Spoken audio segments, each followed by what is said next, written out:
Bueno, muy buena presentación para lo que son los conflictos, porque justamente el tema de la conflictividad, que había empezado ya medio a comentar algo, lo encontramos en todos lados. O sea que por ahí no es que es cuestión de que no haya conflictos, sino de cómo superarlos o cómo resolverlos de la mejor manera. Este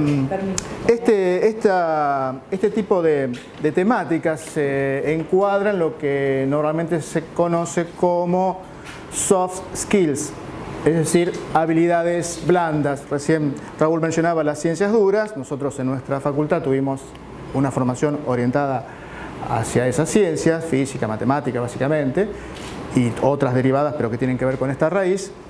Estas otras ciencias, llamadas blandas, suaves, tienen otras características. A veces su estatuto científico está un poco en duda o no es tan claro, hay distintos puntos de vista. Y el enfoque que yo les voy a comentar ahora, las cosas que traje para comentarles, está basado más en la utilidad, en la practicidad, en la posibilidad de que podamos hacer algo, que podamos aplicar algo, más allá de seguir una rigurosidad en cuanto a una única línea teórica. Cuando pensaba para preparar la charla y preparar este encuentro, me acordaba del tema del principio de Pareto, que seguramente habrán escuchado alguna vez, esta cuestión de que el 80% de los resultados proviene del 20% de las causas, sean los resultados errores, sean los resultados cosas positivas, lo que fuere. Normalmente hay un número limitado de causas que producen los resultados. Se le dice ley, en realidad es como una especie de principio, porque no es rigurosamente una ley, pero en general tiende a cumplirse, ¿no es cierto? Bueno, si pensamos en el tema de la distribución de la riqueza en el mundo, vemos que suele haber una concentración en general, y quizás hasta en su profesión también puedan notar que a lo mejor los clientes, los trabajos provienen predominantemente a lo mejor de algunas fuentes en particular. Eso se suele dar, no es, insisto, una cuestión así rigurosa, es un principio, digamos, a tener en cuenta. Entonces me pensé, bueno, ¿cuáles serían los elementos básicos para tratar este tema y que sean de utilidad, que produzcan los mejores resultados en una charla de un rato, en una tarde? Y bueno, yo propongo ahora ahí algún recorrido sobre esto. Y el tema, lo que voy a comentar, y después vamos a dialogar un poquito también, es una primera parte donde vamos a tratar sobre los equipos de trabajo y la conflictividad pensados en el equipo. Después vamos a tomar un elemento en particular de los tantos que se pueden utilizar para considerar un equipo, que es la comunicación, y desarrollaré un poco más sobre este tema específico de la comunicación. ¿Por qué el tema de la comunicación? Bueno, porque me parece básico, después lo detallo un poquito, y porque además se puede utilizar en situaciones conflictivas o no conflictivas o de prevención de conflictos fuera incluso de equipos de trabajo. Porque con mejorando nuestras habilidades comunicacionales, no solo en el ámbito laboral o en un equipo de trabajo se obtienen mejores resultados, sino a veces en otras situaciones donde no hay un equipo específicamente. Bueno,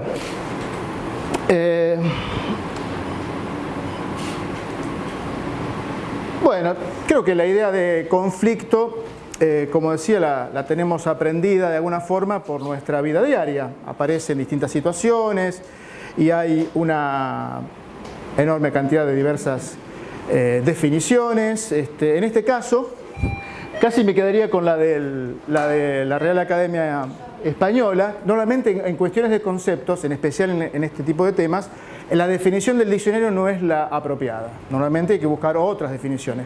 Pero en este caso, una oposición o desacuerdo entre personas, particularmente es el que nos interesa, yo me quedaría con esa, así como una cosa en general.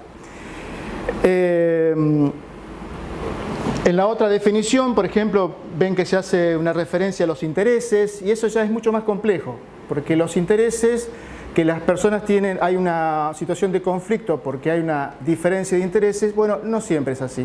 A veces hay una coincidencia de intereses, pero hay posiciones distintas.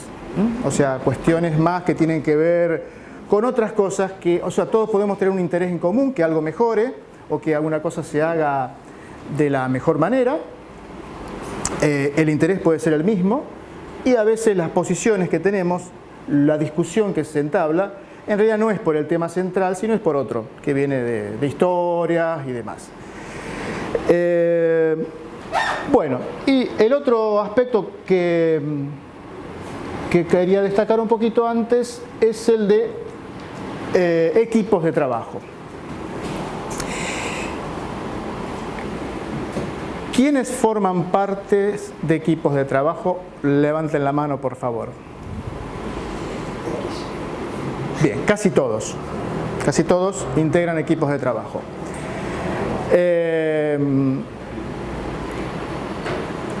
Pero vamos a ver si nos entendemos y qué entendemos por equipo de trabajo, porque depende cómo lo definamos y cómo lo pensemos, esto puede cambiar. ¿Alguien quiere describir cómo es su equipo de trabajo? ¿Cuántas personas son? No sé, a ver. Bueno, nosotros tenemos un equipo de trabajo que es el directorio del Colegio de Mensura, que está conformado por 12 personas. Ajá, perfecto. De las cuales no siempre están las mismas, digamos, pero trabajamos en equipo.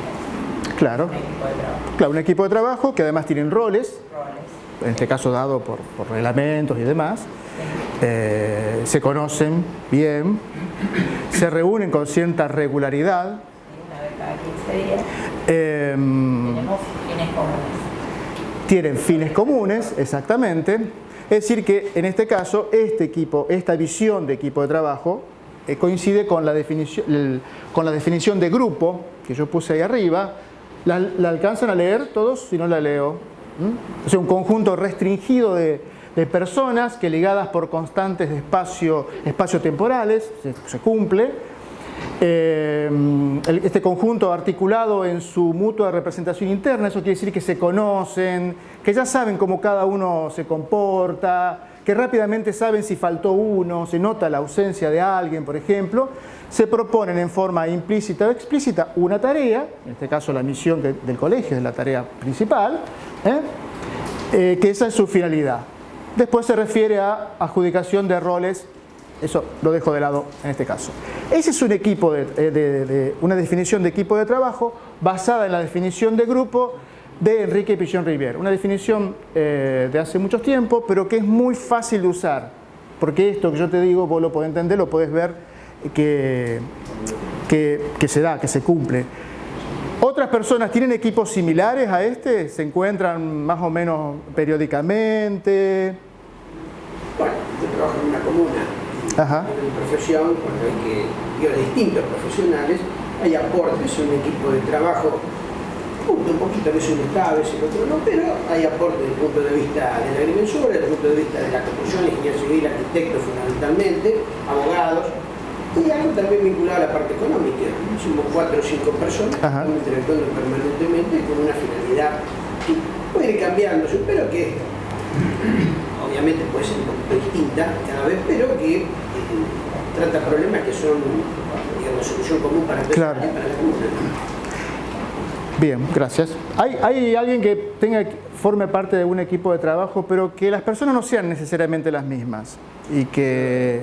Creo que formo parte de un equipo de trabajo, soy un enlace de equipo de trabajo, de cadena de equipo de trabajo, donde un conjunto de equipo de trabajo de líderes que a su vez conforman otro equipo de trabajo. Claro. Sucesivamente podríamos hablar de 5 o 6 como niveles, claro. Claro, porque hay otra variante de un equipo de trabajo, que también es un equipo de trabajo, es un conjunto de personas que se reúne circunstancialmente para hacer una tarea específica, cada tanto, puede ser que alguien contrate a alguien como ayudante, como lo que fuere, a veces es una persona, a veces otra, se trabaja, más o menos saben qué hay que hacer, se hace el trabajo y se terminó.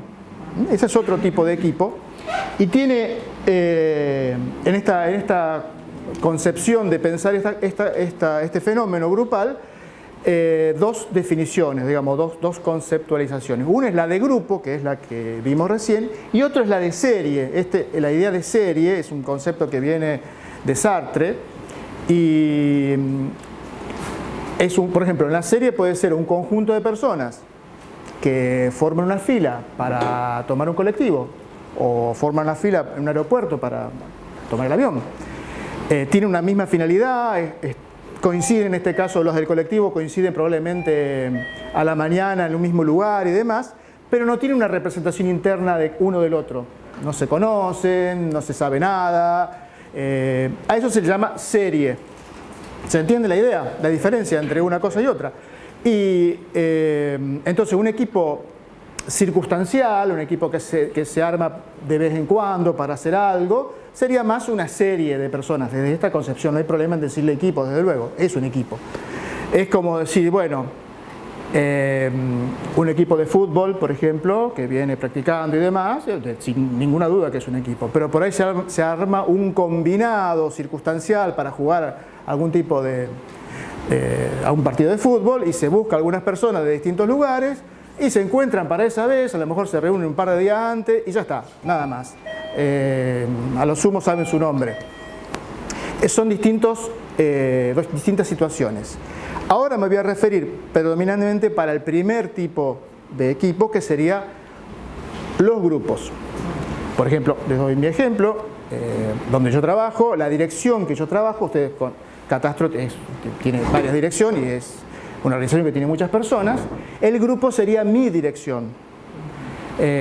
¿Por qué? Porque yo sé quién vino, quién no vino, ya nos conocemos, sabemos cómo reaccionamos a diversas situaciones, conocemos un poco los problemas que tienen las personas, los estilos que hay, compartimos por supuesto un horario de trabajo, un lugar de trabajo. Y por ejemplo, personas que trabajan en otras áreas, en otros sectores, ya no formarían parte del grupo. No son, las conozco, sí, nos encontramos, por ahí te das cuenta que estuvo faltando, le pasó algo, se fue de vacaciones, pero no necesariamente lo tenemos muy presente. Esto es, sí, ¿para qué sirve distinguirlo? Porque dentro del grupo hay determinados fenómenos y determinados parámetros que podemos utilizar para evaluar al grupo. Cuál es su dinámica, cómo funciona el grupo, que no son aplicables al resto. Entonces, una cosa que podemos hacer es ver cómo evaluar un grupo de trabajo, un equipo de trabajo, de estos llamémosle estables.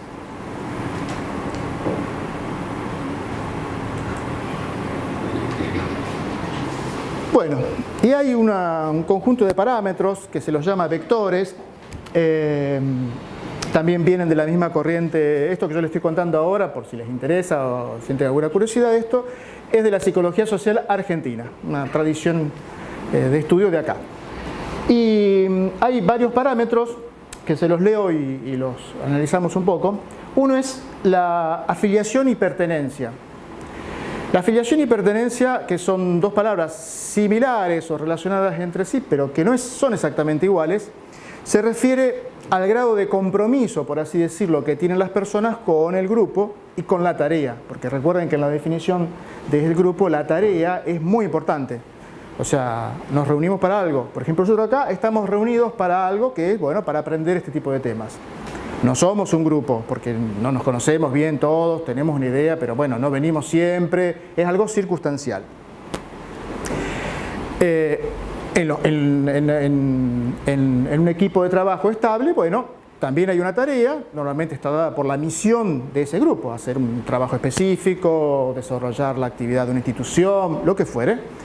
Entonces, ver cómo se comportan los integrantes del grupo con relación a la tarea y al grupo en sí es un factor importante. Uno de esos factores es esta cuestión, la afiliación y la pertenencia. La afiliación es el grado de pertenencia, si me permiten que use la palabra, de vinculación, diría, más lábil, el menos fuerte y el básico, digamos. Por ejemplo, yo puedo ser socio de un club, ya está, ya tengo una afiliación, puedo ser socio de la biblioteca de mi barrio, pero puede que no vaya nunca.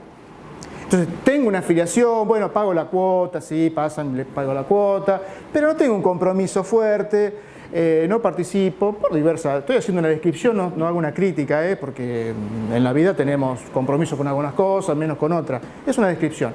Entonces, en este caso, es una afiliación, nada más, es lo básico, el punto de partida. Entonces, dentro de un equipo de trabajo, si se trabaja en una institución, bueno, puede haber una nómina de personas que figuran como formando parte. Bueno, esa es la afiliación básica. La pertenencia implica un compromiso mucho más fuerte con el grupo y con la tarea. O sea, el grupo tiene un nivel de pertenencia grande si vos ves que la mayoría de sus integrantes participan activamente en la tarea. Bueno, faltan poco, vienen, se involucran, preguntan, en fin, hay un compromiso más fuerte. El grado de pertenencia se observa por la negativa, por ejemplo, cuando haces una reunión y querés hablar de un tema, y por ahí hay uno que se queda por allá, no se arrima mucho, no tienen, no sé, esos son signos de que, por ejemplo, en este caso, en esta persona, su nivel de pertenencia en este momento es bajo, puede cambiar, por diversos motivos, cuestiones personales, cuestiones del grupo mismo, problemas de comunicación, también puede ser que, bueno, que no haya un nivel de... Puede ser que la mayoría tenga ese tipo de actitud, cuesta trabajo reunirlos, bueno, sí, suspendemos la reunión y la pasamos por la otra, bueno, son problemas de pertenencia y sí, básicamente de pertenencia. El otro factor que lo puse en negrita porque es el que vamos a desarrollar más adelante es el de la comunicación. Un aspecto importante es cómo es la comunicación dentro de nuestro equipo de trabajo. Es decir, es fluida, la información circula o predominan los rumores. Cuando falta información, se generan rumores. Hay rumores, suspicacia, luego se dicen cosas. Bueno, cómo es fluida, la gente se expresa abiertamente o no. Las reuniones, por ejemplo, bueno, cuando se dan reuniones de trabajo, la gente se escucha o se interrumpe, las conversaciones son a la defensiva, a veces la gente dice algo corregido, no, bueno, ese es otro parámetro muy importante, es el que después voy a dar algunos elementos básicos que pueden ayudar a mejorar alguna cosa, porque es más fácil y es el primero, digamos, si hay un problema con la afiliación, con la pertenencia, es decir, que no está viniendo, que la persona no se integra, lo primero que hay que plantearse es una cuestión de comunicación, para que, digamos, las cosas queden claras, por así decirlo, para que lo que se tiene que decir circule, en fin. Bueno, el otro aspecto es la cooperación. La cooperación, un poco una idea intuitiva básica, es ver si hay una actitud de trabajo colaborativo en el equipo. Pero la cooperación no es solo una cuestión de mostrarse, una simple cuestión de actitud, sino a veces de coordinación. Y aquí quizás la referencia o la analogía con un equipo de fútbol o de cualquier deporte puede ser importante, en el sentido de que la cooperación está en cómo se arma, cómo se distribuyen los jugadores, cómo yo me ubico en un determinado lugar porque por ahí puede venir el juego y demás. Entonces este es otro aspecto fácil de ver y te dice, bueno, en su equipo de trabajo, vos ves una actitud cooperativa o no la ves. A veces sí, a veces no. Es otro parámetro. También bastante fácil de observar. Son estos parámetros, los primeros se observan porque son cosas de la conducta, es lo que la gente hace. Bueno, lo otro más difícil de observar es el aprendizaje. Cuando uno hace cosas en el trabajo, aprende cosas. Cualquier trabajo, aprende del trabajo específico, aprende también de la misma actividad y relación con las otras personas. Hay una transformación, el trabajo te transforma. Te transforma en particular si es un trabajo que vos le incorporás algún tipo de aprendizaje de eso. Entonces, evaluar el aprendizaje también es un aspecto importante en un equipo, en un grupo, pero no es tan fácil de ver, no es tan obvio como, qué sé yo, la pertenencia, porque vos sabés, bueno, la persona no viene, está faltando, es fácil darse cuenta. Estos son cuestiones que enmarcan la situación de conflicto. O sea, cuando hay una situación conflictiva y se viene dando y hay un malestar, una forma es preguntarse y ver tildar estos aspectos, que son sencillos de evaluar, digamos, pero no es una cosa muy compleja. Bueno, el otro es la pertinencia. La pertinencia es el funcionamiento del grupo en función a la tarea. Nosotros, por ejemplo, hoy nos reunimos a una hora preestablecida, pero durante un rato no estábamos dedicándonos a la tarea específica, que en mi caso dar la charla, ustedes prestar atención y intercambiar alguna opinión. Todavía no había comenzado. Eso que estábamos haciendo antes es algo que, digamos, como que no es pertinente, no tiene ahora un sentido así tan fuerte, ¿no? Una crítica fuerte, sino es una pretarea, se llama. No es la tarea, es una pretarea. O sea, que un poco de pretarea, un poco de conversación fuera de tema, está bien, pero solo un poco. Cuando vos ves que en una situación de trabajo se está siempre saliendo de tema, o de estudio, ni hablar, cuando nos reuníamos para estudiar, muchas veces nos íbamos de tema, ¿viste? Hacíamos cualquier cosa, hablar de otra cosa, claro, hace un montón de cosas que te sacan del tema. Bueno, ahí no estábamos siendo pertinentes con nuestra tarea. Es otro factor que se puede observar. Bueno, y la otra que también es más difícil de ver, se llama tele. Tele de televisión, telescopio, no sé, telecomunicaciones de distancia. Tele viene a la palabrita esta fragmento, digamos, tele hace referencia a la distancia y a lo que sentimos con las personas a la distancia, sin conocerlas. Esa primera impresión que nos causa, que por ahí te cae mal de una. No hizo nada, ni habló, y ya hay una cuestión así que a veces, bueno, alguien nos cae mal, o al revés también, nos puede caer bien de una, ¿viste? Y tampoco, sí, por supuesto, hay telepositividad, amor a primera vista, tal cual. Cualquier cosa puede pasar, sí.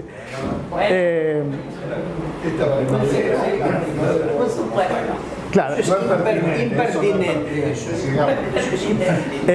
Bueno, entonces, en definitiva, este es otro factor que suele pasar muy, a veces se nota fácilmente cuando ingresa un nuevo integrante. Entonces, cuando ingresa un nuevo integrante, algunos tienen una actitud así, bueno, recién bien, otro más o menos, qué sé yo.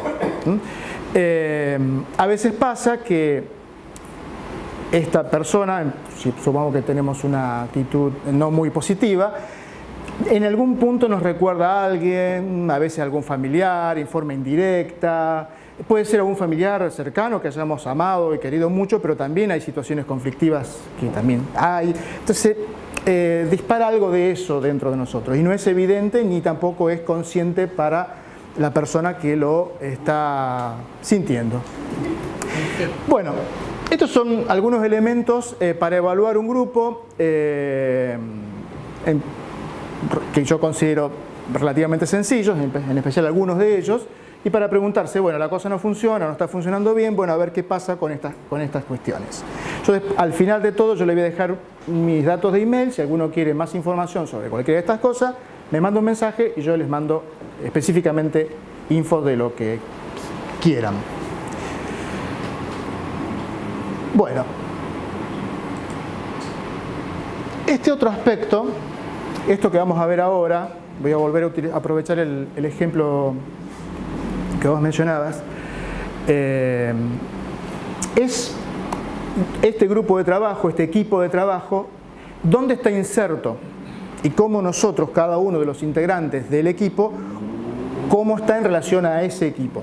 Entonces, este gráfico, que se lo conoce como teoría de los ámbitos de influencia, representa, donde dice este círculo individual, sería una persona, un individuo, nos representa a nosotros mismos, a cada uno, cada integrante de un equipo sería uno de estos individuos que tiene una historia, tiene una genética, le pasaron cosas en la vida, positivas, negativas, en fin, cada uno con su bagaje de vida, digamos.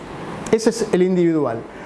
Está incluido en otro, que es el grupal, que es donde nosotros estamos poniendo ahora el foco. Cada uno de nosotros probablemente pertenezcamos a más de un grupo. Por ejemplo, algunos pueden pertenecer, por supuesto, a un grupo de trabajo, pero otros a su vez pueden pertenecer a un grupo familiar, pueden pertenecer a un grupo que tiene finalidades recreativas o lo que fuere, religiosa, de estudio de cualquier tipo. O sea, uno podría hacer como esto mismo un abanico de inclusiones.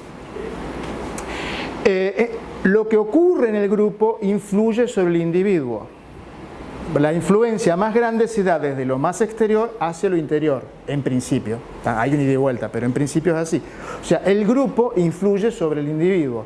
En especial si el grupo ya está armado, quien se incorpora al equipo, de alguna manera, la mayoría de las veces, o frecuentemente diría, se adapta a esta cuestión de cómo hay que comportarse. A su vez, el grupo está dentro de, por ejemplo, un nivel institucional. El caso el caso que vos mencionabas, del directorio, es totalmente así.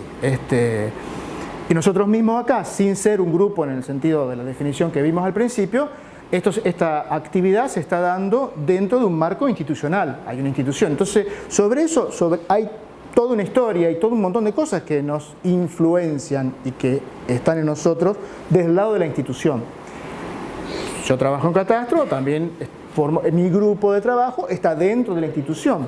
Lo que pasa en la institución, la cultura de la institución influye en el grupo, influye en el individuo. Eso también está, esto es un tema que me parece importante visualizarlo, porque a veces los conflictos están determinados por cuestiones que van más allá del grupo, que son cuestiones institucionales. Que son cuestiones que, bueno, que la cosa viene así, hay un cambio, por ejemplo, el cambio genera, preocupación y demás. Bueno, es una decisión que viene de la institución y se generan a veces situaciones conflictivas. A veces no quiere decir que no tenga que haber cambio ni que que la institución no influya. Digamos, no es que no puede influir, de un modo u otro va a influir, pero sí se debe ser consciente de eso, de lo que se transmite o de la influencia que se ejerce. A su vez, la institución está dentro de un ámbito más grande que sería el comunitario. Comunitario podríamos decir, acá podríamos pensar, bueno, estamos en la institución, todos formamos parte, somos una comunidad, la comunidad de los profesionales de la agrimensura, por ejemplo. Es una forma de verlo, se puede ver de otra manera, la comunidad de quienes viven en esta zona, en fin. Y todo esto está dentro de la sociedad globalizada. En los tiempos que originalmente se armó este cuadro, lo de la sociedad globalizada no estaba, pero ahora es algo fuerte porque hay un montonazo de cosas culturales, económicas y demás que nos atraviesan a todos, nos guste, no nos guste, bueno, en fin, es algo con lo que tenemos. Y las instituciones están afectadas e influenciadas por eso. Entonces, la conflictiva grupal un factor importante es tener en cuenta dónde está inmersa, en qué institución está, de cuál institución está formando parte, si está formando parte de una institución, porque a lo mejor alguno de ustedes forma parte de equipos que no tiene una referente institucional importante, porque no están dentro de una institución, es un grupo que trabaja de forma privada, por ejemplo. Y bueno, la institución de referencia probablemente sería el colegio, si estamos hablando del ejercicio de la profesión, pero no están dentro de la lógica del colegio como institución, digamos, organizativa, sino dentro de una lógica más bien normativa. Bueno, ¿qué tal? ¿Entienden esto? ¿Alguna pregunta, comentario? ¿Conflictos en sus equipos de trabajo? ¿Qué conflictos les parece? ¿Algún ejemplo? Sin decir nombre, obviamente, no venimos. ¿Está todo bien?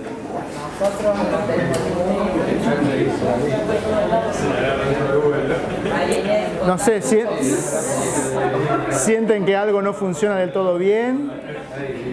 ¿Alguna cosa que quisieran mejorar? Está todo bien. Bueno.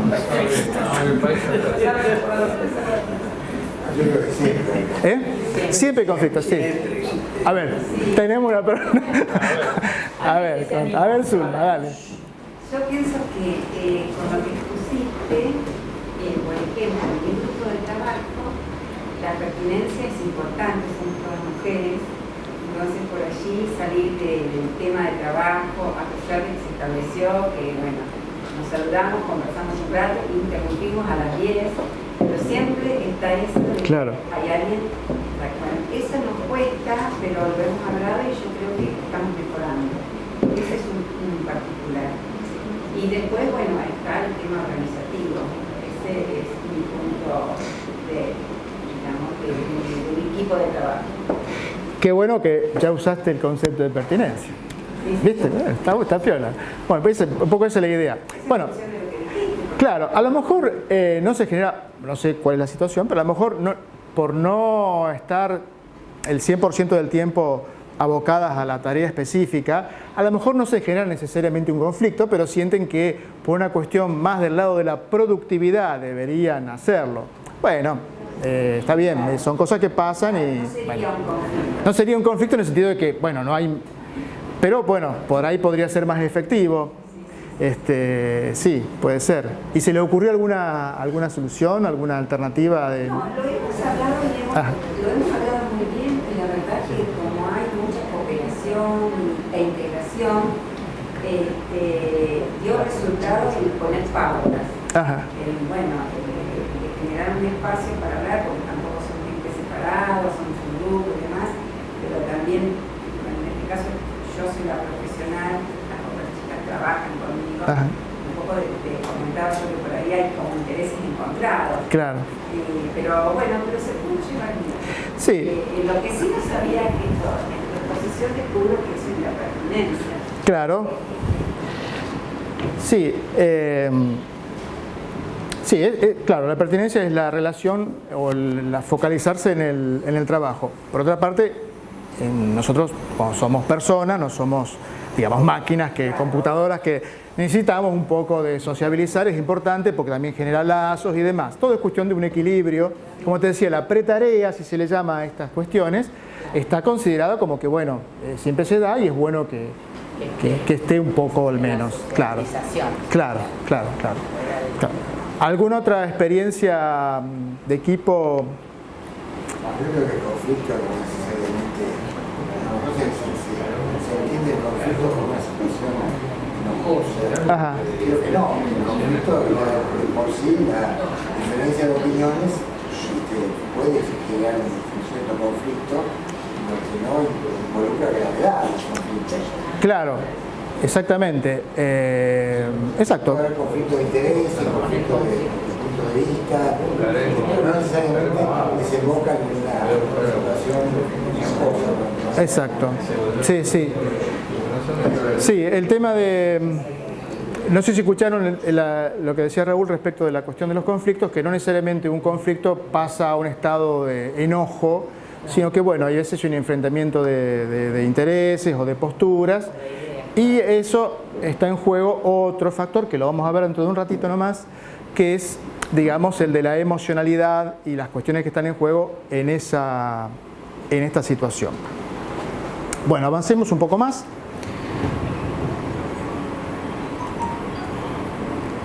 Bueno, les decía justamente que de los 6 aspectos, 6 parámetros para evaluar equipos, íbamos a tomar uno en particular, que es el de la comunicación. ¿Por qué? Porque es básico para dentro del equipo.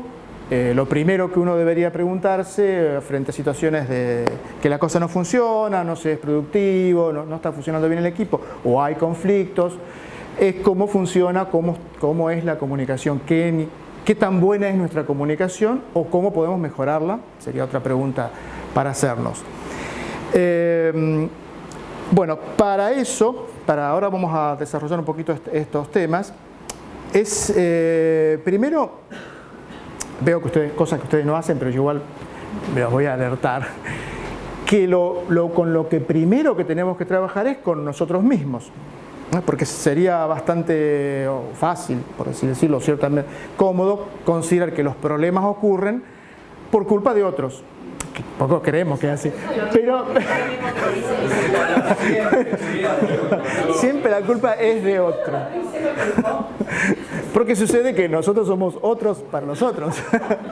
El mundo contra nosotros. Claro, exacto, sí. Porque es mejor ver las cosas en términos de relación o de vinculación y no verlas en forma individual, puntualmente. Además, tomar esta postura de decir, bueno, está bien, voy a trabajar sobre mí mismo como punto de partida, aunque puede que en algunos casos uno se sienta un poco molesto, porque cuando estás enojado o enojada con alguien o con una situación o tenés mucho fastidio y uno dice una cosa así, que tenés que trabajar sobre vos mismo, qué sé yo, te fastidia más todavía, pero encima tengo que... Pero en realidad es la herramienta básica y sobre lo único que podemos tener alguna influencia es sobre nosotros mismos, y cuesta trabajo. Entonces esa es una cuestión que yo quiero proponerles como actitud, como de partida, para tomar cualquier circunstancia o cualquier mejora a nivel de comunicación y a nivel de conflictos, es empezar por uno mismo. No está bueno etiquetar al otro como persona tóxica. Ya sé que algunos me decían, pero que conoce a alguien que es realmente así. Pero mira, está bien, seguro que es así. Yo también he pensado bastante sobre esto, de verdad. Y sí, por ahí hay veces que vos decís, bueno, sí, hay ciertas situaciones donde la cosa funciona mejor si alguien está o si no está. Eso se nota claramente. Pero a veces empecemos por algo básico de decir, bueno, no seamos nosotros los tóxicos.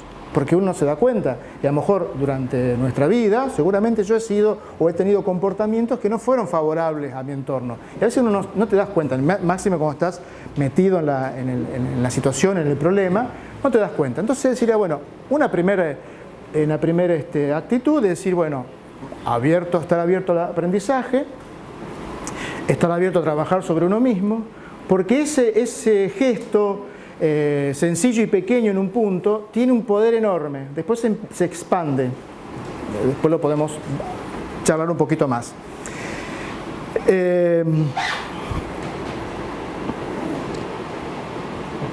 Bueno, entonces sigamos entonces con estas dos cuestionamientos, dos preguntas que están formuladas ahí. ¿Somos seres racionales? ¿Somos seres emocionales? ¿Qué tanto de uno y de otro hay? ¿Qué les parece? ¿Cuál es la mejor o las dos? Bueno. Pero la racionalidad se asienta en el neocorte, que tiene 100.000 años, y la emocionalidad de los instintos, que tiene muchas decenas de millones de años, que compartimos una cantidad enorme de animales. Así que una cantidad muy grande de decisiones en el fondo repentinas y demás, por más que creemos que son racionales, yo personalmente estoy seguro que hay un grado de emocionalidad enorme, y las cosas a veces trascendentes en la emocionalidad, si bien muchas veces actúa de manera inconsciente, creo que es central. Creo que supone muchísimo más de lo que suponemos en la racionalidad. Personalmente. Sí, está bien. Bueno, ¿qué les parece? No tengan miedo, opinen libremente, no pasa nada. Lo repetitivo es más racional. Lo repetitivo es más racional para hacerlo. Porque vos haces algo repetitivo, es mucho más fácil de hacerlo de esa manera. Cuando tenés que ponerle algún condimento, yo creo que ahí entra lo emocional para, digamos, direccionarlo en algún aspecto, ¿no? Me parece. Ajá. Eso, está bien. O sea, aparecería una cuestión emocional cuando algo cambia en su rutina, por ejemplo. Claro, sería un momento, bueno. Pero la base sería, ¿cuál es la razón? ¿Cuál es la razón? O sea, si vamos a ser racionales, o sea, ¿qué es lo racional? Bueno, está bien. O que llamamos correcto. Está bien. Bueno, eso es otro aspecto. Bueno, ¿alguna otra opinión? Yo comparto lo que dice Sergio. Creo que lo emocional, tal cual, sí. Ahora, tiene que ponerse sobre lo emocional, que es general, ¿no? Y tiene mucho que ver el aspecto del punto de vista físico, el aspecto hormonal, una cantidad de factores que a veces uno racionalmente tiene que tratar de manejar. Yo ahí me parece que lo que decía, bueno, ¿cuánto es de nosotros? ¿Cuánto me contengo? ¿Cuánto soy capaz de imponer la razón sobre la emoción. Eso es muy difícil. Muchas veces es muy difícil, depende de los caracteres de cada uno, depende del entrenamiento, depende del medio, del entorno, de la educación. Pero en el fondo, si yo pienso que la emocionalidad es lo primero que surge. Bueno, tal cual como Sergio lo dijo hace un rato, efectivamente, somos más emocionales. Sí, somos seres emocionales con capacidad de razonar. Después podemos discutir en una dada situación qué es lo razonable, como decías vos. Decimos, pero si la discusión fuese en ese nivel, bueno, sería todo una discusión entre filósofos, por así decirlo, que calmadamente plantean una cuestión de cómo se entiende algo, cuál es el sentido de la vida. Todo desde del ámbito racional. Pero en realidad la emocionalidad, efectivamente, por un proceso evolutivo, la emocionalidad tiene una base enormemente más grande que la racionalidad. Nosotros acá ahora estamos todos tranquilos, serenos, y podemos actuar racionalmente, pero bastaría que pase algo, que nuestras emociones se disparen por alguna cuestión, por ejemplo tener miedo, es una emoción fuerte y que lleva a accionar para que nuestra conducta se modifique. Y ojo, no está mal, ¿viste? No está para nada mal, porque si hay una explosión, pasa algo, bueno, tendríamos que salir, qué sé yo, tener una acción, y la racionalidad en ese momento suele en algunos casos ponerse en función de la emoción. Por eso es peligroso las armas y la ira. Esto lo planteó Daniel Goleman, que escribió sobre la inteligencia emocional hace unos cuantos años, y que justamente uno de los ejemplos que daba es que en un estado de ira, la emoción toma el control total del cerebro, por así decirlo, y si la persona tiene un arma, probablemente la utilice para desarrollar o descargar su ira, y bueno, es peligroso, ¿no es cierto? Por supuesto.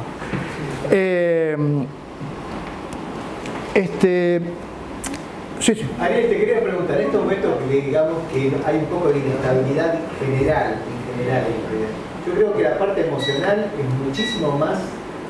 mucho más evidente en este momento que la parte racional. Como que se nota mucho más. ¿Lo decís socialmente? Sí. Ahí puede ser, sí. Digamos, cuando no hay una estabilidad en general, a nivel laboral, a nivel país, yo creo que la parte emocional creo que toma un plano mucho más determinante que lo racional, me parece a mí. Claro, sí, probablemente. Cuando las situaciones externas se perciben como, por ejemplo, amenazantes, nuestros razonamientos se acomodan a la emoción. Entonces, si yo siento que el mundo es peligroso, mi razonamiento va a funcionar en protegerme de eso. ¿Cómo puedo hacer? ¿Cómo me trato de achicar, contraerme? Si creo que estoy en un ambiente amistoso y que está todo bien, seguramente, no es lo mismo andar por acá que andar en un pueblo lejano. Yo voy a Galvez y estoy distendido. Por ejemplo, cuando dice la relación a lo de la emocionalidad, creo que se vincula mucho más aspectos básicos del ser animal, o sea, cómo reaccionan, un poco recién comentabas, el temor, el miedo, sí, la agresión, la reproducción sexual, es decir, todo lo que son cuestiones realmente centrales, básicas para la vida, ante una situación extrema. Bueno, vos lo sabés, ¿no? ¿Qué hace la persona o el animal? ¿Se escapa, se somete o lo enfrenta? Lucha, son los tres. Le aconsejo que vea Mi tío de América, una película magnífica ya vieja donde esos tres planteos están hechos de manera magnífica. Eso tiene que ver con reacciones básicas, instintivas, realmente vinculadas emocionales, que tiene que ver con la supervivencia. O sea, claro, está tan hondamente enraizado, me parece a mí, ¿no? Sí, tal cual.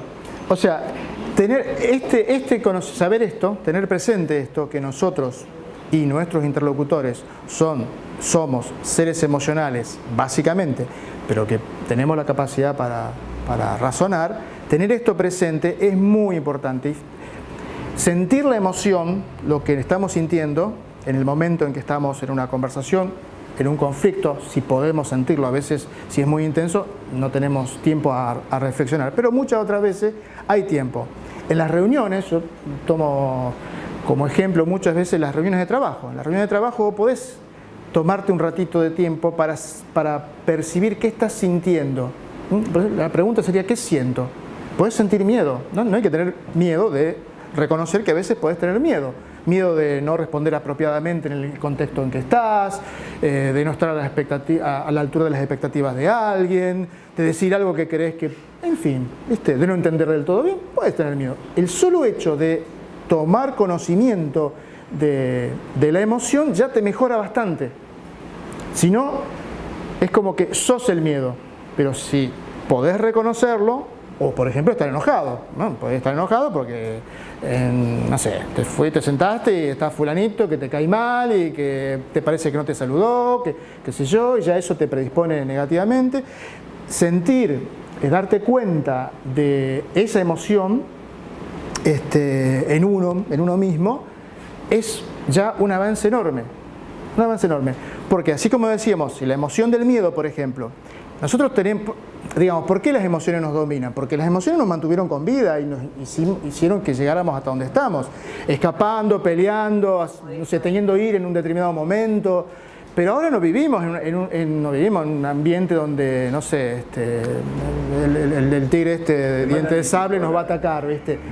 No, en una conversación, en un trabajo, no saber algo o, digamos, tener miedo por eso, no te cuesta la vida, ni el trabajo. A lo mejor es simplemente, bueno, no sé, una situación que incluso a veces a vos te parece.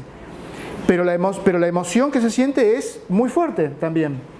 Y entonces te anula o te predispone a hablar o contestar de una forma inapropiada. Muchas veces las contestaciones desagradables en el fondo tienen miedo. En el fondo la persona responde de una forma poco agresiva, pero está a la defensiva. Exacto. Entonces, primero, darse cuenta uno de eso mejora un montón la cosa. Después se puede dar un pasito más y darte cuenta de lo que la otra persona puede estar sintiendo en el momento. Ahora, en un conflicto, tanto la emoción como el raciocinio, digamos, puede ser también las cosas vistas de distintos puntos de vista. Vos te podés poner en el lugar mío, estamos hablando de un conflicto de nosotros dos. Vos te ponés en el lugar mío y por ahí me llegás más fácil, o yo también te llego más fácil a vos, y estamos los dos en las antípodas. Vos tenés que mantener tu punto de vista y yo el mío, pero yo me tendría que poder meter en tu lugar para tratar de entender por qué vos haces valer eso. ¿Entendés lo que digo? Sí. Bueno, sería un nivel avanzado. Lograr eso es... Claro. Tratar de entender mejor. Claro, bueno, eso es un... Porque el solo hecho de ponerse en el lugar del otro ya es... Obviamente, sí, sería un avance enorme hacer eso. De acuerdo a lo que dice él, si estás en un conflicto estás muy emocionado.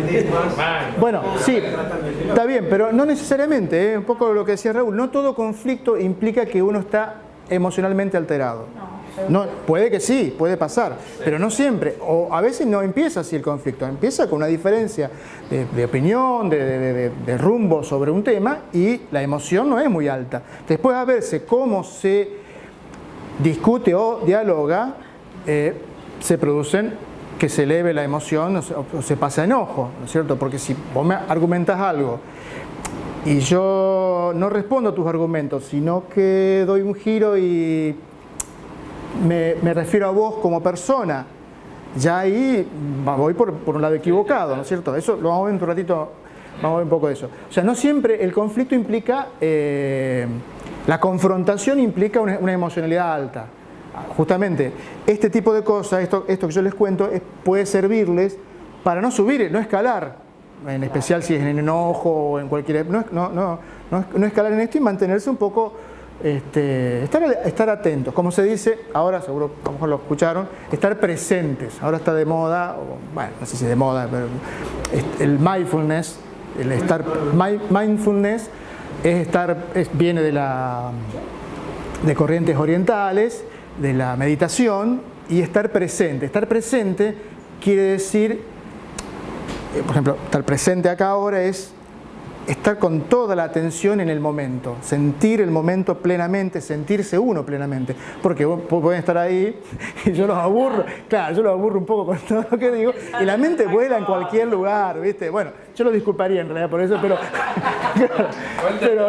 sí, porque es entendible, pero en un ambiente por ejemplo, una conversación de trabajo, a veces la mente no está escuchando al otro, no estás escuchando, te fuiste, pero no porque estás distraído, te estás pensando qué te va a decir, te estás preocupado por algo que... En fin, no estás en armonía, no estás equilibrado. Entonces, estar presente tiene que ver con esto, con sentir uno qué le pasa, estar en el aquí y ahora, como también se dice. Y bueno, hay una práctica que es la meditación, que se ha occidentalizado y se usa el término mindfulness, que refiere a esto, o sea, hacer una práctica que implica, bueno, sentir, tomar conocimiento de los pensamientos que uno tiene, las emociones. Pero en lo práctico, en el momento uno puede tratar de estar presente, decir, bueno, ¿qué siento? ¿Qué me pasa? Eso. Bueno, entonces habíamos, antes del descansito, habíamos estado hablando entonces de la mejor actitud que podemos tener, lo que podemos hacer con nosotros mismos frente a conflictos y frente a situaciones de comunicación en general, ya sea frente a conflictos para buscar una solución o frente a situaciones de comunicación para que la comunicación sea fluida, constructiva.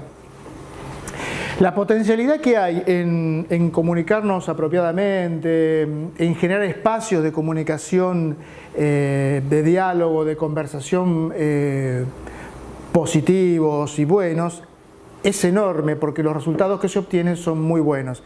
No sé si tal vez algunos hayan vivenciado esa experiencia de trabajar en equipo, de trabajar en grupo, de entablar un diálogo y que durante el diálogo surgen ideas, y después ya ni sabemos de quién fue la idea, no importa. Recién también en el descanso conversamos un poquito sobre algunas dificultades que se dan en la comunicación intergeneracionales, ¿no es cierto? Con personas que tenemos un recorrido, una historia, determinados modelos mentales y otras personas con otras historias, y a veces decíamos justamente también de la dificultad que hay a veces para poder entendernos o construir algo común. Ahora me quiero mencionar otro aspecto que tiene que ver con nosotros mismos en esta cuestión de empezar por uno, y que es la actitud frente al cambio, porque yo a lo mejor yo les digo esto, esto de la presencia, de que hay tratar de estar en contacto con la emoción, saber qué es lo que estamos sintiendo, y tal vez algunos de ustedes piensen que en determinadas situaciones, en discusiones o momentos, en conflictos en que se vio envuelto, diga, bueno, yo soy así y como que la cosa está terminada y no hay mucho más que decir. Bueno, yo quiero proponerles que puedan ver las cosas de otra forma y que siempre se puede aprender y siempre se puede cambiar, mejorar algo.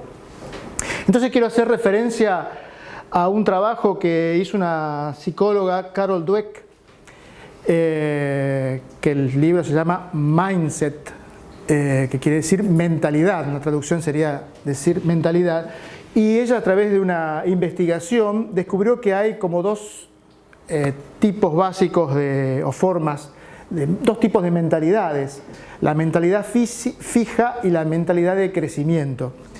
La mentalidad fija es un conjunto de creencias o de ideas aprendidas que nos dicen más o menos que, bueno, uno logró cierto nivel de aprendizaje o cierta capacidad, cierto aprendizaje en determinado momento de la vida, hasta ahí llegó y después, bueno, queda como fijado en eso. Y la mentalidad de crecimiento tiene la visión, digamos, encontró en personas comportamientos y actitudes donde están abiertos a aprender siempre. Esto es una versión súper esquemática, polarizadas, porque todos tenemos un poco de mentalidad fija y un poco de mentalidad de crecimiento, de aprendizaje, de cambio. Pero a veces predomina mucho más una que otra. Entonces, si tenemos tendencia a pensar que bueno, ya está, yo soy así,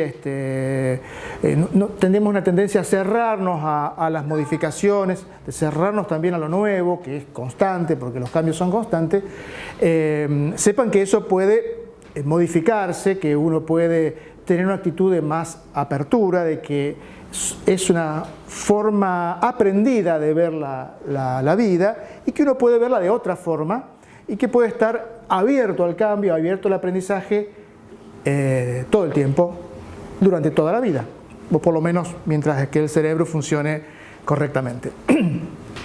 O sea que se puede aprender siempre y en todo momento y de cualquier situación. Esto es todo un tema extenso que tiene un montón de cosas re interesantes, porque una de las cosas que me planteaba, que me pregunté durante mucho tiempo, es esta cuestión del cambio. ¿Por qué algunas personas como que cambian rápido, como que tienen una actitud para aprender rápido y otros no y demás? ¿Y qué pasa? Bueno, una posible respuesta, no digo que sea la respuesta, pero es el estudio de esta persona que escribió este libro basado en investigaciones. Hay un montón de ejemplos y de casos, ejercicios y experiencias prácticas donde se ve cómo está en juego esto y cómo es el comportamiento de la persona que tiene mentalidad fija, que tiende a estar a la defensiva frente a lo nuevo, porque considera que no va a poder aprender, porque ya cree que no va a poder aprender algo nuevo, entonces está como a la defensiva. Y tolera poco el error, y si se equivoca lo ve como una cosa muy grave. Entonces trata de evitar el error y trata de evitar lo nuevo, porque justamente cuando tenemos que aprender algo, lógicamente nos equivocamos. Es la forma de aprendizaje, ¿no? Siempre hay un error y así después ajustamos, es como tirar un dardo, ¿no es cierto?, al blanco y hay un error. Bueno, trato de afinar la puntería, sería eso, ¿no es cierto? Bueno, ya esto es una simple mención que quiero hacerles. También una cuestión actitudinal frente a la posibilidad de cambiar y mejorar la comunicación con otras personas.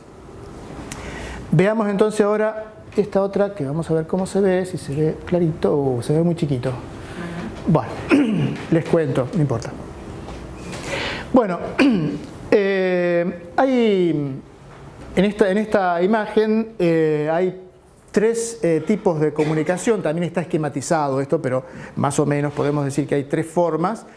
La asertiva, que es la deseable, otra que es una comunicación predominantemente agresiva, y la de abajo dice pasivo-agresivo.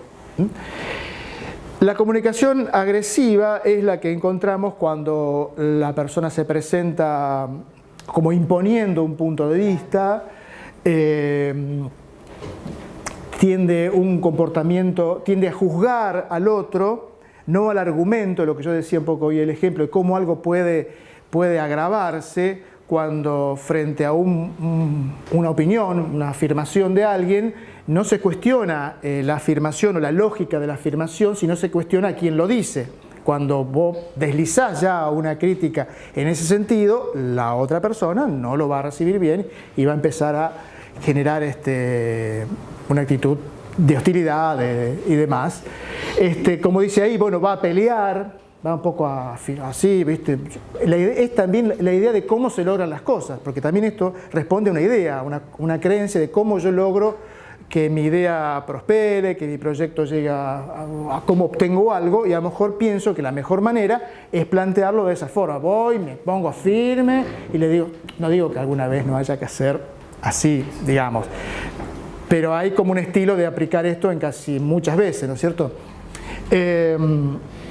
Etiquetar al otro, como ahí dice, ponerle apodos, todo eso reduce, cierra la posibilidad de que haya diálogo, que haya comunicación. Es como que se dice, le lee la mente al otro, lo que pasa que vos pensás tal cosa y no se sabe qué piensa la otra persona. Entonces el que escucha eso lo recibe como una agresión muy fuerte y tiene que empezar a defenderse de que en realidad no piensa eso. En fin, todo eso no es algo que nos ayude en lo más mínimo, sino que bueno, dificulta bastante la comunicación.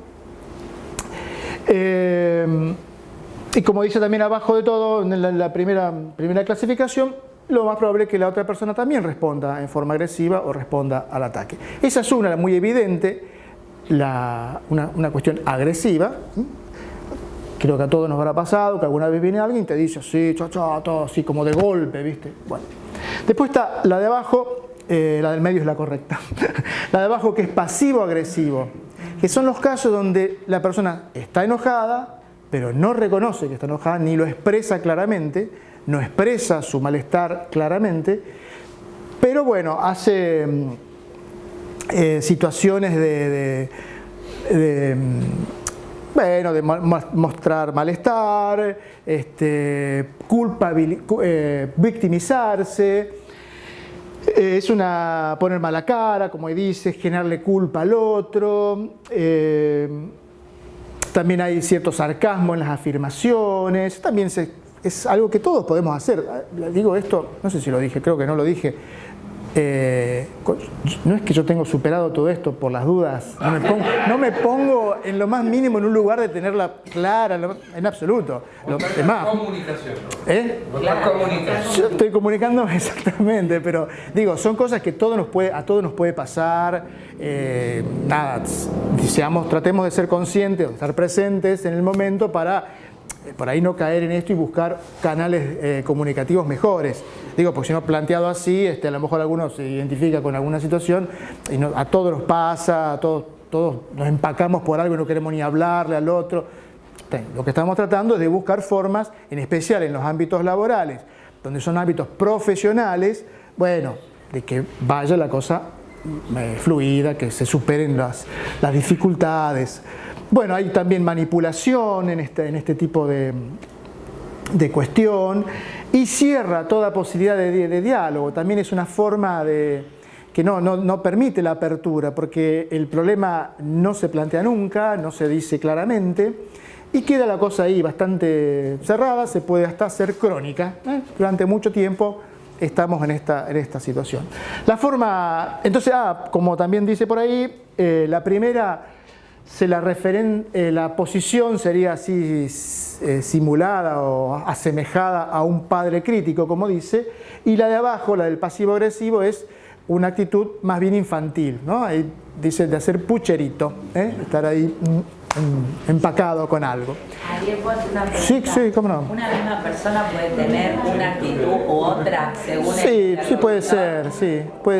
puede ser, exactamente, según el interlocutor, porque también nos comportamos de una forma u otra según los vínculos que tenemos. La parte emocional, cómo recibimos emocionalmente. Claro, la parte emocional y con quienes nos comportamos de una manera y nos comportamos de otra. Totalmente, muy interesante la pregunta porque con cómo nos relacionamos de una manera con unos y otra manera con otros y utilizamos diversas estrategias.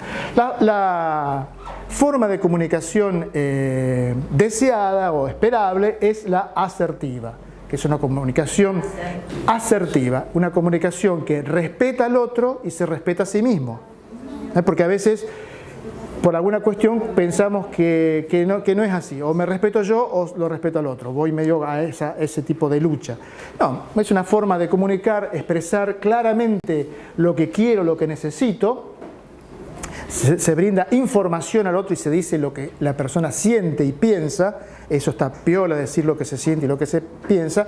También en general y depende del contexto. Pero normalmente, claro, se puede decir, bueno, me pasa esto, siento esto a partir de tal situación, con calma, respetando al otro y respetándose uno mismo en el sentido de no degradándose, en fin, eso. Por ejemplo, empiezan las afirmaciones son de la forma yo pienso, yo siento, yo pienso, yo necesito. Y es la forma ideal y propicia de las relaciones interpersonales. Como ahí dice también, es las expresiones del amor también. Una forma que permite ese nivel de apertura, ese nivel de conexión.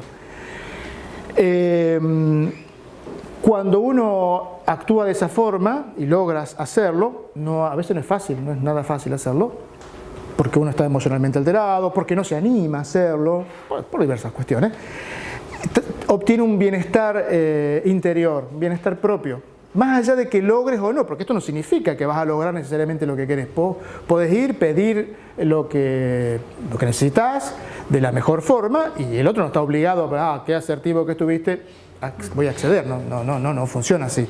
Pero bueno, por lo menos va a quedar claro y probablemente recibas una respuesta acorde. probablemente porque no tenemos control sobre lo que la otra persona hace. Sobre estas cuestiones de comunicación, y si buscan en la web y ponen ahí comunicación y cómo comunicar eficazmente, toneladas de información, cantidades. Muchas son recetas, digamos, formas técnicas. Y yo esta charla de hoy no quise ir por ese lado de las recetas, sino ir a algo un poquito más, si se quiere, más profundo y más auténtico, más simple también en algún punto, que es una cuestión de actitud, de generar una actitud apropiada para una buena comunicación. No tanto ir, si ponen comunicación PNL, bueno, van a tener cantidades de recetitas y sugerencias y formas y demás. Eso surgió en la década del 70 y se hizo muy popular acá en los 90.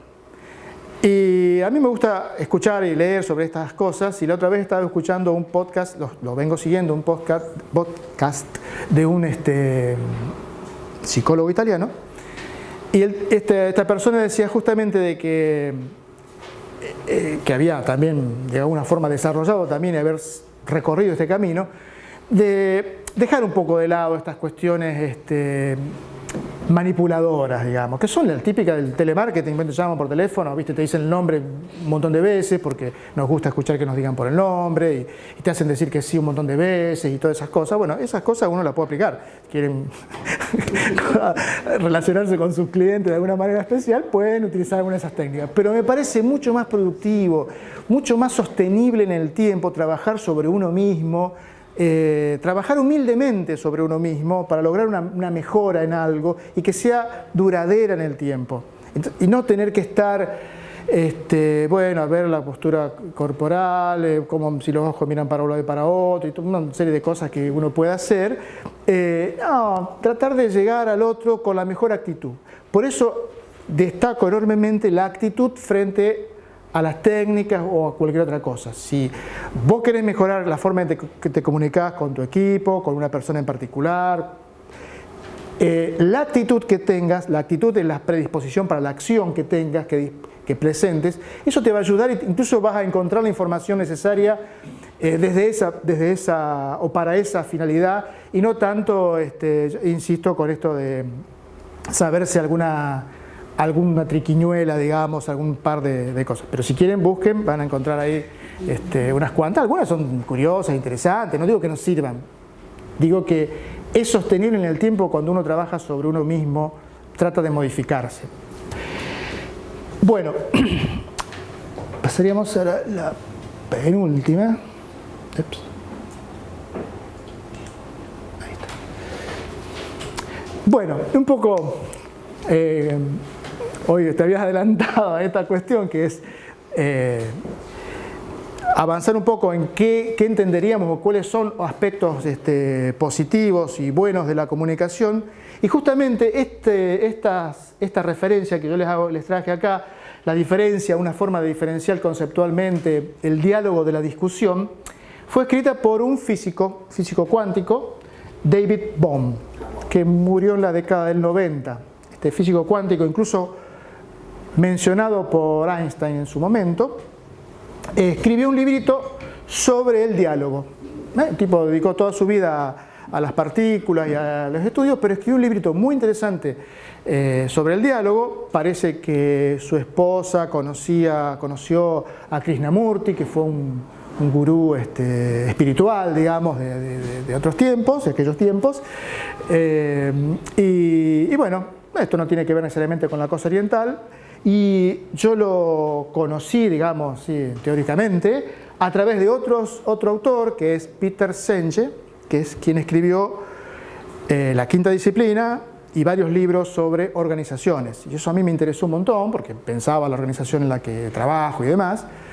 Y este señor, Peter Senge, un consultor de empresas a nivel así de cambio organizacional y todo eso, maneja muchas de estas cuestiones de mapas mentales, el pensamiento sistémico aplicado a las personas, ¿no? Que es un poco la teoría de los sistemas, pero aplicado a las personas, Bueno, el aprendizaje, la visión, bueno, una serie de cuestiones que a mí me reinteresaron porque las veía prácticas.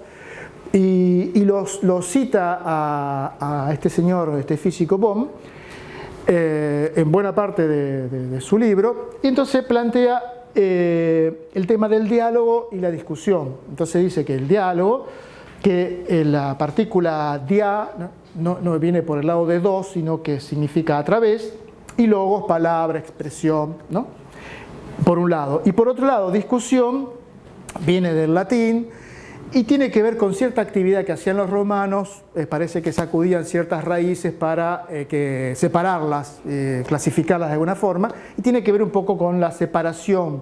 Entonces, una idea actualizada de esto es que, como por ahí dice, el diálogo es como una especie de curso de agua, un manantial que corre y que los participantes lo ven correr. Ese manantial que corre son las ideas que el diálogo va generando y que todos pueden nutrirse, aportar, y, en fin, tiene esta imagen poética.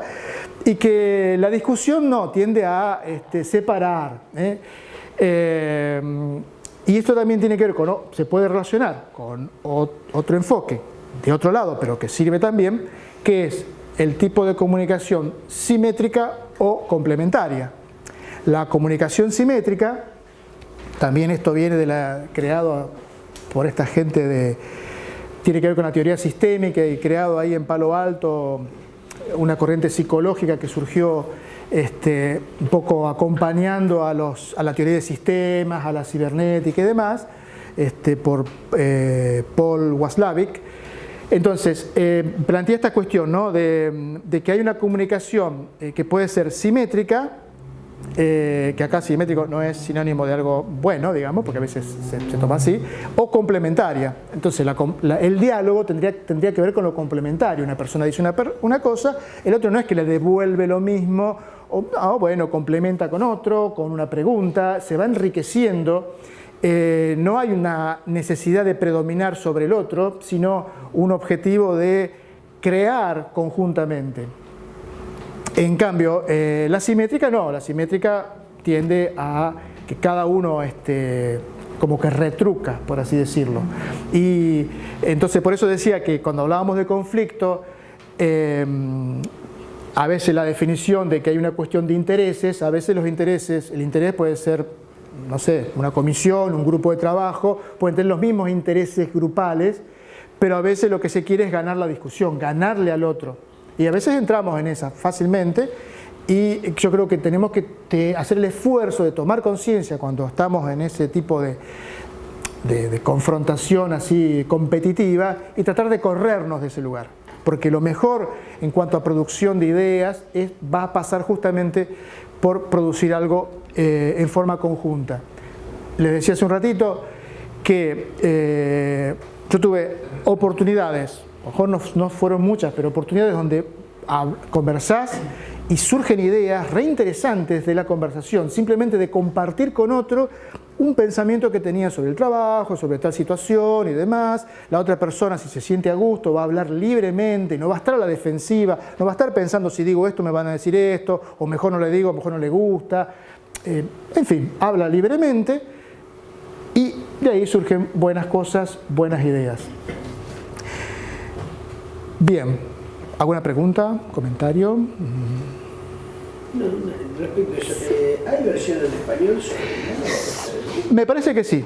Encontré un resumen en la web que se llama así, y el libro no lo tengo, pero ya.